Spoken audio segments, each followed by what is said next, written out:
Hello అండి. Very good morning. So, NEET UG counselling మనకి ఈ రోజు నుంచి స్టార్ట్ అవుతుందని జెప్పేసి నిన్నటి వార్తల్లో ఎన్టీఆర్ యూహెచ్ఎస్ వీసీ గారు చెప్పడం జరిగింది. సో, అయితే అది ఎంతవరకు మరి ఈ రోజే వస్తుందా? లేకపోతే ఇంకా టైం పడుతుందా? అనేది ఒక్కసారి ఈ వీడియోలో తెలుసుకునే ప్రయత్నం అయితే చేద్దాము. సో, ప్రస్తుతానికి మనకి ఎంసీసీ వెబ్‌సైట్‌లో గానీ, లేదా ఎన్టీఆర్ యూహెచ్ఎస్ వెబ్‌సైట్‌లో గానీ, లేకపోతే కాళోజీ నారాయణరావు యూనివర్సిటీ వెబ్‌సైట్‌లో గానీ ఇంతవరకు ఎటువంటి అప్డేట్ అయితే లేదు ప్రస్తుతానికి. అయితే దానికి సంబంధించిన అప్డేట్స్ అన్నీ గూడా మనము ఇప్పుడు ఒకసారి డిస్కస్ చేసే ప్రయత్నం అయితే చేద్దాము. దానికంటే ముందు మీకు నీట్ యూజీ కౌన్సెలింగ్‌కి సంబంధించి ఏ క్యాట్ లేదా B cat or C cat ఏదైనా సరే దానికి సంబంధించి complete guidance and service support అవైలబుల్‌గా ఉంది మన దగ్గర. సో, మీకు ఈ సర్వీస్ కావాలనుకున్న వాళ్ళు తప్పకుండా మన ఆఫీస్‌ని విజిట్ చేయండి. సో, మీకు కావాల్సినటువంటి గైడెన్స్ కానీ, లేకపోతే సపోర్ట్ సర్వీస్ కానీ అందజేయడం జరుగుతుంది. So, mentor matrix educational services flat number 302 third floor Kubera towers Narayanaguda హైదరాబాద్‌లో ఉంది ఆఫీసు. సో, మొబైల్ నంబర్ వచ్చేసరికి మీకు 9849966500 లేదా 9849996500 ఈ నంబర్స్‌లో కాంటాక్ట్ చేసి మీరు అడ్రస్ కూడా కనుక్కోవచ్చు. లేదా మీ డౌట్స్ కూడా క్లారిఫై చేసుకోవచ్చు. అదేవిధంగా వీడియో డైరెక్ట్‌గా మీకు మీరు ఆఫీస్‌కి వచ్చినట్లయితే ఇంకా మీకు డీటెయిల్డ్‌గా ఇన్ఫర్మేషన్ ఇవ్వడం జరుగుతుందనమాట. ఓకే. సో, ఇక ఎవరైనా ఎన్ఆర్ఐ కోటా కోసం చూస్తున్నట్లయితే తెలంగాణలో లో ప్యాకేజెస్ అయితే అవైలబుల్‌గా ఉన్నాయి కొన్ని కాలేజెస్‌లో. సో, అవి డీటెయిల్స్ కోసం మీరు డైరెక్ట్‌గా ఆఫీస్‌కి విజిట్ చేయండి. లేదంటే 9849068590 ఈ నంబర్స్‌లో మీరు కాల్ చేసినట్లయితే వాటికి సంబంధించిన డీటెయిల్స్ కూడా మీకు తెలియజేయడం జరుగుతుందనమాట. సో, ఇక న్యూస్‌లోకి వెళ్ళినట్లయితే ఇక్కడ పేపర్ లీక్ గురించి ఒక న్యూస్ అయితే వచ్చింది ఈరోజు మనకి. సో, పేపర్ లీకు అక్కడే బీజం అని చెప్పేసి తెలుస్తుందనమాట. అంటే ఇక్కడ ప్రశ్నపత్రాల రూపకల్పన అనువాదంలో ఒకే వ్యక్తులు. అంటే అది పేపరు ఎవరైతే క్వెషన్స్ ఫ్రేమ్ చేస్తారో వాళ్ళు, తర్వాత ట్రాన్స్లేట్ చేసే వాళ్ళు కూడా అందరూ ఒకటే అవ్వడం వల్ల అక్కడ కొంత లీక్ జరగడానికి అవకాశం ఏర్పడింది అని తెలుస్తుంది. తర్వాత ప్రశ్నల నిధి పేరిట తుది ప్రశ్నల అమ్మకం. సో, అంటే క్వెషన్ బ్యాంక్ పేరిట ఫైనల్ ఫేజ్‌లు అదే ఫైనల్ క్వెషన్స్ ఏవైతే ఉన్నాయో వాటిని అమ్మారంట క్వెషన్ బ్యాంక్ అని చెప్పేసి. ఓకే. సో, మనీషా వాగ్మరే ద్వారా చేతులు మారిన నీట్ ప్రశ్నపత్రం దర్యాప్తులో గుర్తించిన సిబిఐ. సో, ఇది దీనికి సంబంధించి కొన్ని ఇంపార్టెంట్ పాయింట్స్ అనమాట. సో, ఇదంతా మనకి ఇప్పుడు ప్రస్తుతానికైతే మనకి అవసరం లేదు. సో, ఇది కూడా అదే తయారీ, అనువాదం ఒక్కరే చేయడంతోనే నీట్ పేపర్ లీకేజీ. పూణేలోని ట్యూషన్ కేంద్రానికి చేరిన ప్రశ్నలు ఎన్టీఏకు తెలిపిన సిబిఐ. ఇక ఈ న్యూస్ వచ్చేసరికి మనకి తెలంగాణకి సంబంధించినటువంటి న్యూస్ అనమాట. సో, మెడికల్ కాలేజీల్లో ప్రొఫెసర్ల కొరతకు చెక్. అసోసియేట్ ప్రొఫెసర్ల ప్రమోషన్లపై డిఎంఈ కీలక నిర్ణయం. రెగ్యులర్ ప్రమోషన్ ప్యానెల్‌తో పాటు 2023, 24 బ్యాచ్‌ల అసోసియేట్ ప్రొఫెసర్లకు ఛాన్స్ ఉంది. సో, అంటే మనకి చాలా గవర్నమెంట్ కాలేజెస్ రీసెంట్‌గా రావడం వల్ల వాటిల్లో ఫ్యాకల్టీ కరెక్ట్‌గా లేరు, సరిపోయేంత మంది లేరు అని చెప్పేసి చాలామంది బాధపడుతూ ఉన్నారు గదా! సో, పేరెంట్స్ అండ్ స్టూడెంట్స్ వాళ్ళకి ఇదొక గుడ్ న్యూస్ అని జెప్పొచ్చు. సో, దాదాపు 600 మంది అసోసియేట్ ప్రొఫెసర్లకు ఆహ్, ప్రొఫెసర్లుగా ప్రమోషన్‌లు లభించినట్టయిందనమాట. సో, వీళ్ళంతా గూడా కొత్త మెడికల్ కాలేజెస్ ఏవైతే ఉన్నాయో రీసెంట్‌గా వచ్చినటువంటి గవర్నమెంట్ మెడికల్ కాలేజెస్ వాటన్నిటికి గూడా వీళ్ళని సర్దుబాటు చేయడం జరుగుతుంది గాబట్టి, ఆఫ్‌కోర్స్ ఇక ఫ్యాకల్టీ గురించి మనం ఎక్కువగా బాధపడాల్సిన అవసరం లేదు. ఇంకా మిగిలిన ఫెసిలిటీస్ ఏవైతే ఉంటాయో ఇన్‌ఫ్రాస్ట్రక్చర్ గానీ, ల్యాబు, లైబ్రరీలు ఇట్లాంటివన్నీ గూడా ఉన్నాయో లేదో చెక్ చేసుకోండి. అంటే మీరు ఆప్షన్స్ పెట్టుకునేటప్పుడు గూడా ఇవన్నీ గూడా చూసుకునే ప్రయత్నం అయితే చేయాల్సి ఉంటుందనమాట.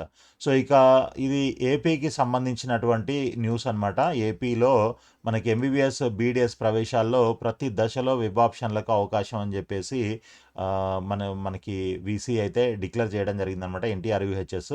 అయితే ఇంతకుముందు ఎలా ఉండేది మనకి 2020, 21 విద్యా సంవత్సరం నుంచి ఒకేసారి వెబ్ ఆప్షన్లు పెడితే అంటే జోసా కౌన్సిలింగ్ ఉంటుంది గదా! ఒకేసారి వెబ్ ఆప్షన్లు పెడితే ప్రతి రౌండ్‌కి అవే వెబ్ ఆప్షన్స్ కంటిన్యూ అవుతూ ఉంటాయన్నమాట. మళ్ళీ మళ్ళీ పెట్టే పని లేదు. కాకపోతే దాంట్లో కొన్ని డిసడ్వాంటేజెస్ ఉన్నాయి.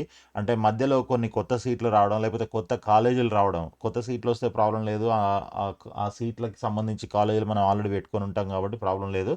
బట్ కొన్ని కొత్త కాలేజీలు మధ్యలో యాడ్ అవుతూ ఉంటాయి కాబట్టి అలాంటివి మళ్ళీ యాడ్ చేసుకోవడానికి మనకి ఛాన్స్ ఉండదనమాట. ఉండేది కాదు. సో, అందువల్ల ఆ సిస్టమ్ తీసేసి మళ్ళీ అంతకుముందు ఉన్న సిస్టమ్ ఫస్ట్ ఉన్నటువంటిదే మళ్ళీ ఇప్పుడు పెడుతున్నారు. సో, తెలంగాణలో గూడా ఇప్పుడు ప్రతి రౌండ్‌కి ఆప్షన్స్ పెట్టుకునే అవకాశం ఉంది. సో, అదేవిధంగా మనకి ఏపీలో గూడా ఇప్పుడు ప్రతి రౌండ్‌కి ఆప్షన్స్ పెట్టుకునే ఛాన్స్ అయితే ఇస్తున్నారనమాట ఈ సంవత్సరం నుంచి. సో, దానికి సంబంధించిన ఉత్తర్వులు జారీ చేసింది. ఇకపై అభ్యర్థులు ప్రతి కౌన్సెలింగ్ దశ ప్రారంభానికి ముందు తమకు నచ్చిన కళాశాలలో ఎంబీబీఎస్, బీడీఎస్ సీట్లకు కొత్తగా ఆప్షన్లు ఇచ్చుకోవచ్చనమాట. స్లైడింగ్ విధానము ఆహ్, హ్మ్, ఎన్ఎంసీ నిబంధనల ప్రకారం ఉంటుంది. ఒకవేళ అభ్యర్థి కేటాయించిన సీట్లలో కళాశాలలో సీటు పొంది చేరకపోతే వారు తర్వాత దశ కౌన్సెలింగ్‌లో అదే కళాశాలను మరోసారి ఎంచుకునేందుకు వీలుండదనమాట. సో, ఇట్లాంటి కొన్ని కండిషన్స్ అయితే ఉన్నాయి. వాటికి సంబంధించి మనకి నోటిఫికేషను లేదా ప్రాస్పెక్టస్ వచ్చిన తర్వాత దాంట్లో ఉన్న కండిషన్స్ అన్నీ గూడా మనము క్లియర్‌గా డిస్కస్ చేద్దాము. సో, వీడియోని లైక్ చేసి అంటే మీరు మీ ఫ్రెండ్స్ కూడా షేర్ చేయండి ఇది. దాంతో పాటు మన ఛానెల్‌ని సబ్స్క్రైబ్ చేసి ఫాలో చేస్తూ ఉండండి. అవన్నీ గూడా మనకు రెగ్యులర్‌గా వస్తూ ఉంటాయి. సో, ఒకేసారి వెబ్ ఆప్షన్స్ విధానం గత విద్యా సంవత్సరం వరకు సజావుగానే సాగింది. అయితే కౌన్సెలింగ్ ప్రారంభమైన తర్వాత కొత్త వైద్య కళాశాలలకు ఎన్ఎంసీ అనుమతులు ఇవ్వడం, సీట్లు పెంచడం లాంటి పరిణామాల వల్ల చివరి దశలో కొత్త సీట్లు అందుబాటులోకి వచ్చాయి. ఈ నేపథ్యంలో ఒకేసారి ఆప్షన్ల నిబంధనను కారణంగా కొత్త సీట్ల భర్తీకి ఇబ్బందులు ఎదురయ్యాయి. దీంతో హైకోర్టులో రిట్ పిటిషన్లు దాఖలు చేశారు. తెలంగాణలోనూ ఈ విధానాన్ని సవరించి ప్రతి దశలో ఆహ్, ఆప్షన్లు ఆప్షన్లకు అవకాశం ఇవ్వడంతో అదే విధానం ఇక్కడ కూడా అమలు చేయాలని ప్రభుత్వం నిర్ణయించింది. కొత్త నిబంధనల ద్వారా కౌన్సెలింగ్ ప్రక్రియలో పారదర్శకత పెరుగుతుందని, కొత్తగా మంజూరైన సీట్లలో ప్రవేశాలు పొందడానికి విద్యార్థులకు వెసులుబాటు దక్కుతుందని ప్రభుత్వం తెలిపింది. సవరించిన నిబంధనల ఆధారంగా కౌన్సెలింగ్‌కి సంబంధించిన సమగ్ర విధి విధానాల షెడ్యూల్‌ను త్వరలో ప్రకటిస్తామని పేర్కొంది. సో, ఇక్కడ చూడండి, త్వరలో ప్రకటిస్తామని పేర్కొంది. నిన్నటి వీడియోలో ఏమన్నారు, 31 తారీఖు నుంచి కౌన్సెలింగ్ స్టార్ట్ అవుతుంది అని అన్నారు. అయితే 31 తారీఖు నుంచి స్టార్ట్ అయ్యే కౌన్సెలింగ్ మన తెలుగు స్టేట్స్‌లో కాదని నేను అనుకుంటున్నాను. ఎందుకనంటే ముందుగా మనకి ఆల్ ఇండియా కోటాకి సంబంధించినటువంటి కౌన్సెలింగ్ స్టార్ట్ అవుద్ది ఎప్పుడైనా సరే. సో, దాని తర్వాతనే స్టేట్ కౌన్సెలింగ్‌కి సంబంధించినటువంటి షెడ్యూల్ రిలీజ్ అవుతుంది. యాక్చువల్‌గా ఎంసీసీ వెబ్‌సైట్‌లో ఆల్ ఇండియా కోటాకు సంబంధించిన షెడ్యూల్‌తో పాటు స్టేట్ కౌన్సెలింగ్‌కి సంబంధించినటువంటి షెడ్యూల్ గూడా రిలీజ్ చేస్తారు. ఆ డేట్స్ ప్రకారంగా తెలుగు స్టేట్స్‌లో, నాట్ ఓన్లీ తెలుగు, అన్ని స్టేట్స్‌లో స్టేట్ కౌన్సెలింగ్‌కి సంబంధించినటువంటి ఆహ్, షెడ్యూలు, దాంతోపాటు అదే నోటిఫికేషన్స్ ఇవన్నీ గూడా రిలీజ్ చేస్తూ ఉంటారు. సో, ఇంకా మనకి ఎంసీసీలోనే ఎటువంటి అప్డేట్ లేదు గాబట్టి నాకు తెలిసి ఈరోజు ఈ తెలంగాణ గాని, లేదనంటే ఏపీలో గాని వచ్చే అవకాశం లేదు. కాకపోతే ఒకటేంటి అనంటే నీట్ యూజీ రాష్ట్ర అర్హుల జాబితా నేడు విడుదల. అంటే మన స్టేట్ నుంచి తెలంగాణ గాని, లేదనంటే ఏపీ గాని, ఆహ్, ఏదైనా స్టేట్ నుంచి ఎవరెవరైతే నీట్‌కి అపియర్ అయ్యి క్వాలిఫై అయ్యారో వాళ్ళ లిస్ట్ అంతా గూడా ఆల్రెడీ యూనివర్సిటీకి రావడం జరిగింది. సో, దాన్ని మన వెబ్‌సైట్స్‌లో అప్డేట్ చేస్తారనమాట. ఎన్టీఆర్ యూహెచ్ఎస్ వెబ్‌సైట్, అదేవిధంగా తెలంగాణ అయితే కేఎన్ఆర్ యూహెచ్ఎస్ వెబ్‌సైట్‌లో ఆ లిస్ట్ అంతా పెట్టడం జరుగుతుంది. సో, ఆ లిస్ట్‌లో మీ పేరుందా లేదా అనేది మీరు ఒకసారి చెక్ చేసుకోండి. దాని తర్వాత మనకి నోటిఫికేషను రావడం జరుగుతుంది. ఆ నోటిఫికేషన్ వచ్చినప్పుడు మనం రిజిస్ట్రేషన్ ప్రాసెస్ అయితే చేసుకోవాల్సి ఉంటుందనమాట. సో, ఈరోజు మరి నాకు తెలిసి అంటే 31 తారీఖు నుంచి స్టార్ట్ అనంటే ఈరోజు నాకు తెలిసి మనకి ఆల్ ఇండియా కోటా కౌన్సెలింగ్ ఏదైనా అప్డేట్ రావచ్చు. దాంతో పాటు ఏపీలో ఈ అంటే మెరిట్ లిస్ట్ కూడా కాదు, ఇది స్టేట్ లిస్ట్ అనమాట. సో, స్టేట్‌లో ఎలిజిబుల్ అయినటువంటి క్యాండిడేట్స్ లిస్ట్, అది స్టేట్ లిస్ట్. అది ఈరోజు మేబీ ఎన్టీఆర్ యూహెచ్ఎస్ వెబ్‌సైట్‌లో వచ్చే అవకాశం కూడా ఉందని అనిపిస్తుంది. సో, ఈ న్యూస్‌ని బట్టి. సో, మరి అది ఒకవేళ వచ్చినట్లయితే మరి దానిని బట్టి మనం అసలు ఇంకేమైనా అనాలిసిస్ చేసి ఎంతవరకు ఏమైనా తెలుసుకోవచ్చా అనేది ప్రయత్నం చేద్దాం. ఎందుకంటే దాంట్లో అంటే పూర్తిగా తెలియదు. సో, ఇప్పుడు ఆ లిస్ట్‌లో ఏముంటుంది, ఓబీసీ అని ఉంటుంది. బీసీ వాళ్ళందరూ ఓబీసీ కింద ఉంటారు కాబట్టి అక్కడ మనకి బీసీఏలో ఎంతమంది ఉన్నారు, బీసీబీలో ఎంతమంది ఉన్నారు, బీసీసీలో ఎంతమంది ఉన్నారు, ఇలాంటి డీటెయిల్స్ అయితే తెలియదు. అదేవిధంగా ఎస్సీ అని మాత్రమే ఉంటుంది. ఇక్కడ స్టేట్ లెవెల్‌కి వచ్చేసరికి ఎస్సీ 1, 2, 3 ఉంటాయి కదా! సో, ఇప్పుడు వచ్చే లిస్ట్ ఏదైతే ఈరోజు డిస్‌ప్లే చేసే లిస్ట్ ఏదైతే ఉంటుందో ఆ లిస్ట్‌లో మనకి ఆ డీటెయిల్స్ అన్నీ ఉండవు. సో, మనము నోటిఫికేషన్ వచ్చాక రిజిస్ట్రేషన్ చేసిన తర్వాత మెరిట్ లిస్ట్ ఏదైతే రిలీజ్ చేస్తారో దాంట్లో మనకి డివైడ్ చేసినటువంటి కేటగిరీస్ సంబంధించి ఇన్ఫర్మేషన్ అయితే ఉంటుంది. అప్పుడు అసలు ఏ కేటగిరీలో ఎంతమంది ఉన్నారు, ఏంటి, అసలు మనం ఏ పొజిషన్‌లో ఉన్నాము మన కేటగిరీలో, ఆ తర్వాత మన కేటగిరీలో ఎన్ని సీట్లు ఉన్నాయి అందుబాటులో అనే దాన్ని మనం కంపేర్ చేసుకొని చూసుకున్నట్లయితే కొంతవరకు అసలు మనకు సీట్ వస్తుందా రాదా, వస్తే ఎంతవరకు రావచ్చు అనేది అనలైజ్ చేయడం జరుగుతుందన్నమాట. సో అప్పటిదాకా మనకి ఆ, ఈ అంబిగ్యూటీ అయితే తప్పదు. సో ఇది ఇంకొకటి ఎంబీబీఎస్, ఇకపై ఎంబీబీఎస్ ప్రతి రౌండ్ కౌన్సిలింగ్కు ఆప్షన్ల నమోదు ఇందాక చూసాం కదా అదే అనమాట. సో ప్రతి రౌండ్కి అయితే మీరు ఆప్షన్స్ పెట్టుకునే అవకాశం ఇచ్చారనమాట ఈ సంవత్సరం నుంచి. సో దీనివల్ల కొంతవరకు అడ్వాంటేజ్, ఎందుకంటే మనకు కావాల్సినవి మనము పెట్టుకుంటాం కదా, ఒకవేళ వాటిలో రాకపోతే ఇంకొన్ని కాలేజీలు కూడా యాడ్ చేసుకుంటాము. జనరల్గా నా సజెషన్ ఏంటి అని అంటే అన్ని కాలేజీలు మీరు ఫస్ట్ రౌండ్ నుంచే అన్నిటినీ పెట్టడం బెటర్ అనమాట. అంటే మీ ర్యాంకు మరీ మంచి ర్యాంక్ అయి ఉంటే తప్ప మీరు సెలెక్టివ్గా కొన్ని పెట్టుకుంటే ఓకే, కానీ లేదు మన ర్యాంకు కొంచెం ఎక్కువగానే ఉంది, అసలు దేంట్లో వస్తుందో అర్థం కాని పరిస్థితి ఉంది, అసలు సీట్ రావడమే అటు ఇటుగా ఉంది అన్న సిచ్యువేషన్లో అయితే మీరు తప్పకుండా అన్ని కాలేజీలని పెట్టండి. కాకపోతే ప్రయారిటైజ్ చేసుకొని ఏది ముందు పెట్టాలి ఏది తర్వాత పెట్టాలనేది డిసైడ్ చేసుకొని మీరు పెట్టుకున్నట్లయితే మీకు మంచి కాలేజీలో సీట్ రావడానికి అవకాశం ఉంటుంది. అదేవిధంగా మనకి ఎన్టీఆర్ విహెచ్ఎస్ ఈ లాస్ట్ ర్యాంక్స్ కూడా రిలీజ్ చేసింది. కోర్స్ ఇవి ఇంతకుముందు వెబ్సైట్లో పెట్టాం, మనం కూడా ఒక వీడియో దానిపైన చేసాము 2 days బ్యాక్. సో అయితే ఇప్పుడు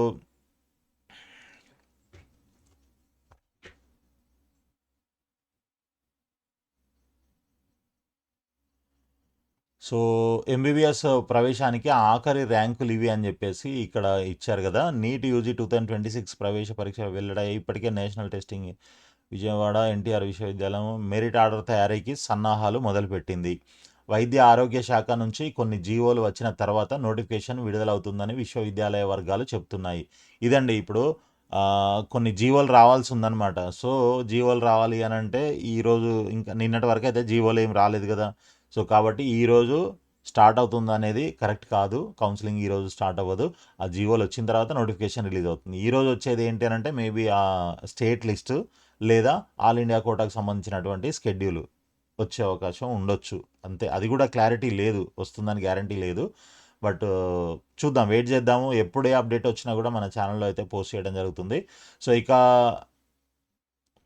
రాష్ట్ర వ్యాప్తంగా ప్రభుత్వ ప్రైవేటు వైద్య కళాశాలలు 38 ఉండగా దాంట్లో 7,515 ఎంబీబీఎస్ సీట్లు అందుబాటులో ఉన్నాయి.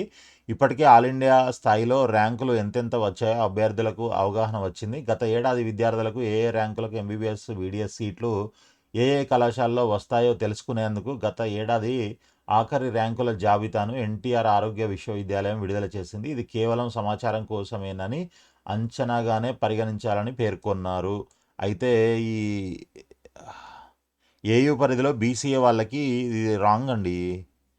1,04,958 బీసీఏ. ఏయూ వాళ్ళైతే ఈ ఫస్ట్ రోజు చూసుకోవాలి.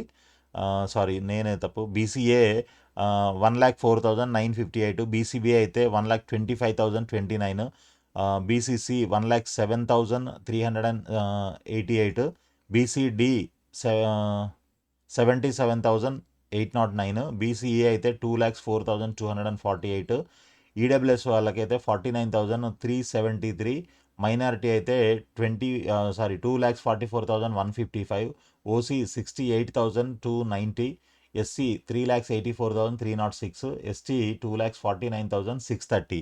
ఇవి లాస్ట్ ఇయర్ కౌన్సిలింగ్లో కట్ ఆఫ్స్ అనమాట, కట్ ఆఫ్ ర్యాంక్స్ ఇవి. సో ఈ ర్యాంకులకి ఈ ర్యాంకుల లోపల ఉన్నట్లయితే మీ ర్యాంకు మీకు దాదాపు సీటు కన్ఫామ్గా వచ్చేస్తుంది, ఎటువంటి డౌట్ లేదు. ఒకవేళ ఈ ర్యాంక్ దాటి మీ ర్యాంక్ ఉందనుకోండి, అంటే ఒక 5,000 ఎక్కువ ఉంది, ఇక్కడ చూపిస్తున్నటువంటి ర్యాంక్ అంటే 5,000 ఎక్కువ ఉంది, 10,000 ఎక్కువ ఉంది, ఓకే మీకు వచ్చే అవకాశం కొంత ఉండొచ్చు. 20,000 ఎక్కువ ఉంది అయినా కూడా మీరు ట్రై చేయొచ్చు అనమాట. 30,000 ఎక్కువ ఉంది, ఏమో చెప్పలేము, గ్యారంటీ లేదు. బట్ రిజిస్టర్ చేసుకొని ప్రయత్నం చేయడంలో తప్పు లేదు. సో అలా మీ ర్యాంక్ ఎంత ఎక్కువ ఉంది, ఇక్కడ ఉన్నటువంటి క్లోజింగ్ ర్యాంక్కి మీ ర్యాంక్ ఎంత ఎక్కువ ఉందో చూసుకొని దాని ప్రకారంగా మీరు రిజిస్ట్రేషన్ అయితే చేసి ప్రయత్నం అయితే చేయండి. అసలు చేయకుండా వదిలేస్తే, అంటే కోర్స్ ఇప్పుడు ఒక 50,000 డిఫరెన్స్ ఉంది లేకపోతే 1,00,000 డిఫరెన్స్ ఉందనంటే మీరు చేయడం ఉపయోగం లేదు. బట్ ఒక 20,000 డిఫరెన్స్, 30,000 డిఫరెన్స్ ఉంటే మీరు ప్రయత్నం చేయాలి. అంటే కేటగిరీని బట్టి కూడా ఆ డిఫరెన్స్ అనేది ఎక్కువ తక్కువ ఉండొచ్చు. ఇప్పుడు ఓసీ అయినట్లయితే ఒక 5,000 10,000 కంటే ఎక్కువ డిఫరెన్స్ ఉంటే యూజ్ లేదనమాట. ఒక 5-10,000 డిఫరెన్స్ ఉన్నా కూడా మీరు ట్రై చేయొచ్చు. అదే ఎస్సీ, ఎస్టీ అనుకోండి ఒక 20,000, 30,000 డిఫరెన్స్ ఉన్నా కూడా మీరు ఎక్స్పెక్ట్ చేయొచ్చు. కాబట్టి రిజిస్టర్ చేసుకొని మీరు ప్రయత్నం చేయండి, వదిలేద్దు. సో ఎస్విఓ రీజన్ తీసుకున్నట్లయితే బీసీఏ క్యాండిడేట్ వాళ్ళకి క్లోజింగ్ ర్యాంక్స్ ఇవి 1,32,447. బీసీబీ అయితే 1,28,562. బీసీసీ వాళ్ళకి 1,60,461. బీసీడి 1,37,559. బీసీఈ వచ్చేసరికి మనకి 1,29,036. ఈడబ్ల్యూఎస్ 76,139. మైనారిటీలో 1,46,466. ఓసీ అయితే 89,899. ఎస్సీ అయితే 5,08,851. ఎస్టీకి వచ్చేసరికి 2,59,731 అనమాట. సో ఇవి ఎస్వియు రీజన్లో ఉన్నటువంటి వాళ్ళకి క్లోజింగ్ ర్యాంక్స్. ఇక స్టేట్ వైడ్ కాలేజ్ సిద్ధార్థ ఉంటుంది కదా, దాంట్లో తీసుకున్నట్లయితే BCA 72,786. BCB 58,800. BCC 1,07,830. BCD 62,623. BCE 1,01,206. EWS అయితే 54,041. ఇక మైనారిటీలో ఏం లేదు. ఓసీ 43,916. ఎస్సీ 1,44,859. ఎస్టీ 2,23,293. ఇవి లాస్ట్ ఇయర్ క్లోజింగ్ ర్యాంక్స్ అనమాట. చెప్పాను కదా, ఏయూ కానీ ఎస్వియు కానీ మీ రీజన్ ఏంటి, మీ కేటగిరీ ఏంటి అనేది చూసుకొని దాని ప్రకారంగా ఇక్కడ ఉన్నటువంటి లాస్ట్ ఇయర్ క్లోజింగ్ ర్యాంక్స్ని బట్టి ఇంకా ఎక్కువ ఇందాక చెప్పినట్లు ఒక 5,000 to 10,000 ఓసీ అట్లా, ఓసీ ఈడబ్ల్యూఎస్ అయితే 5,000 to 10,000 ఉన్నా కూడా ట్రై చేయొచ్చు. అదేవిధంగా ఎస్సీ ఎస్టీలు అయితే ఒక 30,000 ఎక్స్ట్రా ఉన్న, అంటే ఎక్కువ ఉన్నా కూడా ర్యాంకు ట్రై చేయొచ్చు. బీసీ వాళ్ళైతే ఒక 20,000 ఎక్కువ ఉన్నా కూడా అట్లా మీరు ట్రై చేసి చూడడంలో తప్పలేదు. సో సీట్లు పెరిగాయి కాబట్టి మీకు ఛాన్స్ అయితే ఉండొచ్చు అని నేను అనుకుంటున్నాను. ఆల్ ది బెస్ట్ అండి. Thank you so much for watching this video. So వీడియోని లైక్ చేసి మీ ఫ్రెండ్స్ కూడా షేర్ చేయండి. అదేవిధంగా మన ఛానల్ని సబ్స్క్రైబ్ చేసి ఫాలో చేస్తూ ఉండండి. రెగ్యులర్గా మీకు అప్డేట్స్ అన్నీ వస్తూ ఉంటాయి. ఆల్ ది బెస్ట్ అండి.